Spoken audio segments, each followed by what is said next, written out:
Okay. இப்ப நம்ம என்ன பார்க்க போறோம் அப்படின்னா வந்து, மல்டி த்ரெடிங்.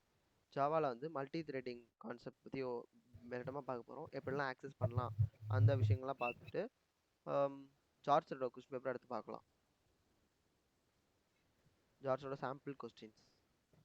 ஓகே. நம்ம அப்படியே கன்டினியூ பண்ணுவோம். மல்டிபிள் இன்ஹெரிடன்ஸ்ல நம்ம என்னென்ன விஷயம்லாம் பார்க்குறோம் அப்படின்னா, இன்ஹெரிடன்ஸ்ல மல்டி த்ரெடிங். ஜாவால த்ரெட்னா என்ன? அந்த த்ரெட்டை எப்படி கிரியேட் பண்றது? 2 விஷயம், அந்த 2 டைப் இருக்கு. த்ரெட் கிளாஸ் மூலமா, ரன்னபிள் இன்டர்ஃபேஸ் மூலமா எப்படி கிரியேட் பண்ணாங்க. அந்த மாதிரி 2 டைப் இருக்கு. 2 டைப்பையும் பார்க்குறோம்.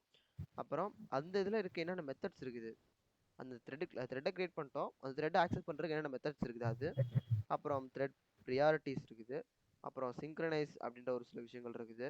அப்புறம் சப்சண்ட் சரி சஸ்பெண்ட், ரெஸ்யூம், ஸ்டாப், இந்த மாதிரி விஷயங்கள்லாம் இருக்குது. இது எல்லாமே வந்து நம்ம பார்க்கணும். நான் வந்து இந்த சாட்ஜிபிடி கண்டனே உனக்கு ஷேர் பண்ணிடுறேன், பார்த்துக்கலாம். த்ரெட்னா என்ன, அதாவது த்ரெட்டோட லைஃப் சைக்கிள் சொல்லியிருக்காங்க. நம்ம தியரிட்டிக்கலாக படிச்ச மாதிரி கொஞ்சம் தியரி போகும், நம்ம ப்ரோக்ராம் பை அடுத்தடுத்து பார்த்துக்கலாம். நியூ த்ரெட் வந்து கிரியேட் ஆகுது, ரன்னபிள் இருக்குது, ரன் ஆகுது, கொஞ்ச நேரத்துக்கு பிளாக் பண்ணி வச்சுருக்கோம், அது வேலை முடிஞ்சுன்னா அதை வந்து டெர்மினேட் பண்ணிடலாம். இதுதான் வந்து என்னது ஒரு த்ரெட்டோட லைஃப் சைக்கிள். ஓகேவா?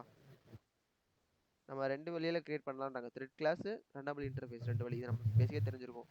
இந்த லைஃப் சைக்கிள்லாம் நம்மளுக்கு தேவையில்லை, நம்ம இதை ஸ்கிப் பண்ணிடலாம். ஹேங் ஆகுது. த்ரெட் எப்போ கிரியேட் ஆகுதோ அது வந்து நியூ அப்படின்னு சொல்லி சொல்கிறாங்க. ரன்னபிள் இதெல்லாம் நான் கண்டென்ட் ஷேர் பண்ணேன், இதை ரீட் பண்ணி தியரி. இப்போ த்ரெட் கிரியேட் பண்ணுற அந்த ஸ்டெப்ஸ்க்கு வந்துடும். ஆக்சுவலி இங்கே என்ன பண்ணுறாங்க, எக்ஸ்டெண்ட் த்ரெட்டுன்ற அதில் வந்து டிஃபால்ட்டாக வந்து இருக்கும் ஜாவாவில். இருந்தாலும் நம்ம வந்து இம்போர்ட் பண்ணிக்கிட்டோம் அப்படின்னா வந்து இன்னும் ஈஸியாக பண்ணலாம். ஓகேவா? இதை வந்து நான் கோடை வந்து அப்படியே காப்பி பண்ணி ரன் பண்ணுறேன், உங்களுக்கு பண்ணி காட்டுறேன். ஒரு த்ரெட்டை வந்து கிரியேட் பண்ணுறோம், த்ரெட் கிளாஸ். இந்த த்ரெட்டை வந்து இந்த கிளாஸோட இன்ஹெரிட் பண்ணுறேன். அப்போ இந்த கிளாஸ் என்ன மாறிடுது, ஒரு த்ரெட்டாக மாறிடுது. ஓகே, இந்த த்ரெட்டுக்குள்ளே என்ன ஒரு விஷயம் இருக்குன்னா, இந்த ரன்னுன்னு சொல்லி ஒரு ஃபங்க்ஷன் கட்டாயமாக இருக்கணும். இந்த கிளாஸை நான் கால் பண்ணலை, இந்த கிளாஸ் டாட் ஸ்டார்ட் அப்படின்னு சொல்லி ஒரு ஃபங்க்ஷன் இருக்கும். ஸ்டார்ட்னு ஒரு ஃபங்க்ஷன் இருக்குது. இதில் மல்டி த்ரெட்டிங்கில் ஸ்டார்ட்ன்ற கான்செப்ட்லாம் இருக்குது. ஸ்டார்ட்னு சொல்லி ஒரு ஃபங்க்ஷன் இருக்குது. ஆப்ஜெக்ட் டாட் ஸ்டார்ட்னு சொல்லிடுவோம். ஆப்ஜெக்ட்னா என்ன, இந்த கிளாஸோட ஆப்ஜெக்ட். அந்த கிளாஸோட ஆப்ஜெக்ட் டாட் ஸ்டார்ட்னு கொடுத்தோம்னா இந்த கிளாஸில் இருக்க இந்த ரன் மெத்தட் தான் வந்து அது ரன் பண்ணும். ஓகேவா? அதுதான் இப்போ வந்து இங்கே கீழே கொடுத்துருக்காங்க பாருங்கள், மெயின் ஃபங்க்ஷன். இதுதான் இந்த மெயின் ஃபங்க்ஷனுக்குள்ள என்ன இருக்குது, ஒரு கிளாஸ், அந்த இந்த கிளாஸ் மை த்ரெட்ன்ற அந்த கிளாஸ்க்கு ஆப்ஜெக்ட் கிரியேட் பண்ணுறாங்க T1. அந்த T1 ஆப்ஜெக்ட் கிரியேட் பண்ணிட்டு அந்த T1 டாட் ஸ்டார்ட்னு கொடுத்துறாங்க. அப்போ த்ரெட் வந்து எக்ஸிக்யூட் ஆக ஆரம்பிச்சிருது. ஸ்டார்ட் கொடுத்தோன்னே எது ரன் ஆகுது, இந்த ரன் ஃபங்க்ஷன் ரன் ஆகுது. அவ்வளோதான். இது நம்ம ஒயில் லூப்பில் போட்டு யார் நம்மளுக்கு சார் வந்து டீச் பண்ணும்போது நடத்திருப்பாங்க, எப்படி அவுட்புட்லாம் வருதுன்னு சொல்லி. ஒரே நிமிஷம், மறுபடியும் ஹேங் ஆகுது. போன எக்ஸாம்பிள் என்ன பார்த்தோம் அப்படின்னா வந்து, நம்ம எப்படி த்ரெட் கிளாஸை வந்து கிரியேட் பண்ணலாம், அதாவது த்ரெட் கிளாஸ் யூஸ் பண்ணி த்ரெட் எப்படி கிரியேட் பண்ணலாம்னு பார்த்தோம். த்ரெட்ன்றது கிளாஸ் யூஸ் பண்ணியிருக்காங்களா, எக்ஸ்டெண்ட். அப்புறம் இது வந்து த்ரெட் கிளாஸ் யூஸ் பண்ணி ஒரு த்ரெட்டை கிரியேட் பண்ணியிருக்காங்க. அடுத்து இன்டர்ஃபேஸ், ரன்னபிள் இன்டர்ஃபேஸை யூஸ் பண்ணி எப்படி கிரியேட் பண்ணுறாங்க. இம்ப்ளிமெண்ட்ஸ் வந்துருக்குது. இம்ப்ளிமெண்ட்ஸ்னு அர்த்தம், அது ஒரு இன்டர்ஃபேஸ்னு அர்த்தம். ரன்னபிள் இன்டர்ஃபேஸை வச்சு கிரியேட் பண்ணுறாங்க. அதிலே அதே மாதிரி தான், சேம் கான்செப்ட் தான். ப்ரோக்ராம் எழுதிக்கிறாங்க த்ரெட்டுக்கானது. மெயின் ஃபங்க்ஷனில் வந்து என்ன பண்ணுறாங்க, அந்த த்ரெட்டை வந்து கால் பண்ணுறாங்க. எப்படி கால் பண்ணுறாங்க, ஃபஸ்ட்டு அதுக்கு ஆப்ஜெக்ட் கிரியேட் பண்ணுறாங்க, த்ரெட் ஆப்ஜெக்ட். ஓகேவா? Runnable interface object. ஓகே, இது பண்ணணும்னு அவசியம் இல்லை. ஓ, பண்ணியிருக்காங்களா? ஓகே ஓகே, ஆமாம். ரன்னபிள் இன்டர்ஃபேஸ், அதுக்கு ஒரு ஆப்ஜெக்ட் கிரியேட் பண்ணுறாங்க. அந்த ஆப்ஜெக்ட்டுக்கு ஒரு இல்லை ஆப்ஜெக்ட் கிரியேட் பண்ணுறாங்க. ஓகே, ரன்னபிள் இன்டர்ஃபேஸ்க்கு ஒரு ஆப்ஜெக்ட் கிரியேட் பண்ணுறாங்க. இப்போ த்ரெட் அப்படின்றதுக்கு ஒரு ஆப்ஜெக்ட் கிரியேட் பண்ணுறாங்க. அந்த த்ரெட்டுக்கு பேராமீட்டர் என்ன பாஸ் பண்ணுறாங்க, இங்கே ஆப்ஜெக்ட் பாஸ் பண்ணுறாங்க. போன இதில், அதாவது முன்னாடி வெறும் த்ரெட் கிளாஸ் யூஸ் பண்ணி பண்ணும்போது இங்கே பேராமீட்டர் எதுவுமே பாஸ் பண்ணல. ஆனால் இன்டர்ஃபேஸ் யூஸ் பண்ணும்போது பாஸ் பண்ணுறாங்க. இந்த மாதிரி ஞாபகம் வச்சுக்கணும். மற்றபடி ஸ்டார்ட்லாம் சேம் தான். ஓகேவா? இது வரைக்கும் நம்ம என்ன பார்த்துருக்கோம், த்ரெட் எப்படி கிரியேட் பண்ணுறது அப்படின்னு பார்த்துருக்கோம். 2 டைப்பில்.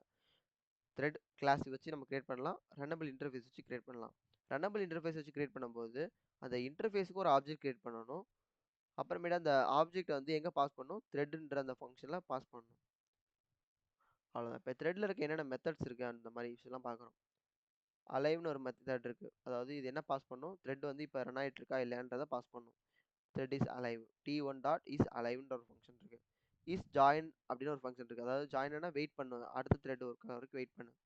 Wait for a thread to complete execution before proceeding. அதாவது ஜாயின்னா வந்து கொஞ்ச நேரம் வெயிட் பண்ணால் ஒரு த்ரெட் ரன் ஆகிட்டு இருக்கும். நம்ம இங்கே அவுட்புட்டில் எக்ஸாம்பிள் பார்ப்போம். என்ன பண்ணுறாங்க, மை கிளாஸ் அதே மாதிரி ஒரு த்ரெட் கிரியேட் பண்ணுறாங்க. இப்போ வந்து என்ன பண்ணுறாங்க, இங்கே ஒரு ஆப்ஜெக்ட் கிரியேட் பண்ணுறாங்க. ஓகேவா, ஸ்டார்ட் பண்ணிட்டாங்க. திருப்பி ஜாயின் கொடுக்குறாங்க. ஜாயின் இருக்குன்னா main thread wait for the இந்த thread wait for the t1 to finish. Okay, finish ஆகிறதுக்காக வெயிட் பண்ணுறது. ஸ்டார்ட் கொடுத்தாங்கன்னா ஸ்டார்ட் ஆகி எக்ஸிக்யூட் ஆகிட்டே இருக்கும். இப்படி கொடுத்தாங்கன்னா ஃபினிஷ் ஆகிறதுக்காக வந்து வெயிட் பண்ணுதுன்றாங்க. ஓகே, இப்போ த்ரெட் கம்ப்ளீட்டட்.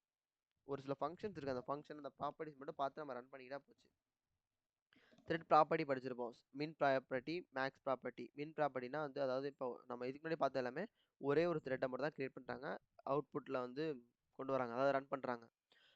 ஒரு சில டைமில் நம்ம மல்டிபிள் த்ரெட்ஸ் ரன் பண்ணுற மாதிரி இருக்கும், 10-15 த்ரெட் ரன் பண்ணுற மாதிரி இருக்கும். இப்போ எல்லாமே ரன் பண்ணோம்னா அட் அ டைமில் எல்லாமே உள்ளார போக முடியாது.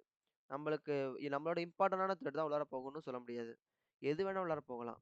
அப்போ அந்த எது வேணால் உள்ளார போகலான்றதை தடுக்கிறதுக்காக இதுதான் முக்கியத்துவம் கொடுத்து ஃபஸ்ட்டு போகணும், இது அடுத்து போகலாம், அந்த மாதிரி முக்கியத்துவம் கொடுத்து ரன் பண்ணுன்றதுக்காக த்ரெட் ப்ரியாரிட்டின்றதை வச்சுருக்காங்க.